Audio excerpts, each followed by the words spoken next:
नवाब साहब ने खीरे की सब फाकों को खिड़की के बाहर फेंक कर तौलिए से हाथ और होंठ पोंछ लिए और गर्व से गुलाबी आंखों से हमारी ओर देख लिया। अर्थात नवाब साहब लेखक की तरफ देखे कि देखिए ये है नवाब की पर्सनालिटी, जो कि इस तरह से खीरा जैसी तुच्छ चीज़ भी, साधारण चीज़ भी खाते हैं, मानो कह रहे हों यह है खानदानी रईसों का तरीका, खीरा खाने का खानदानी तरीका। नवाब साहब खीरे की तैयारी और इस्तेमाल से थक कर लेट गए। हमें तस्लीम में सिर खम कर लेना पड़ा। यह है खानदानी तहजीब, नफासत और नज़ाकत।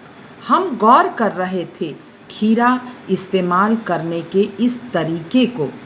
खीरे की सुगंध और स्वाद की कल्पना से संतुष्ट होने का सूक्ष्म, नफीस या एब्स्ट्रैक्ट तरीका, एब्स्ट्रैक्ट मतलब अमूर्त, जो कि दिखाई कुछ नहीं दे रहा है, अमूर्त तरीका ज़रूर कहा जा सकता है। परंतु क्या ऐसे तरीके से उदर की तृप्ति भी हो सकती है? उदर की तृप्ति मतलब पेट भरना, पेट की संतुष्टि। नवाब साहब की ओर से भरे पेट के ऊंचे डकार का शब्द सुनाई दिया और नवाब साहब ने हमारी ओर देखकर कह दिया, खीरा लजीज होता है। लजीज मतलब स्वादिष्ट होता है, लेकिन होता है सकील। सकील मतलब गंभीर, मतलब पेट में गंभीर करता है, नामुराद मैदे पर बोझ डाल देता है।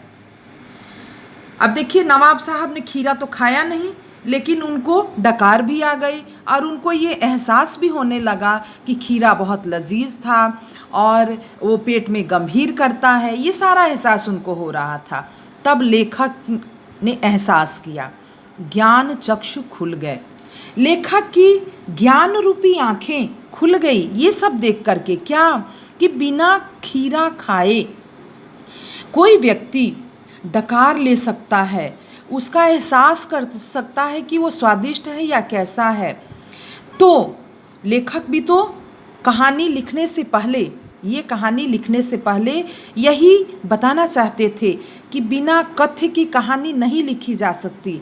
लेकिन यहाँ पर उन्होंने क्या देखा कि बिना खीरा खाए यदि पेट भर सकता है तो बिना कथ्य की कहानी क्यों नहीं लिखी जा सकती, और उन्होंने ये कहानी लिखी भी।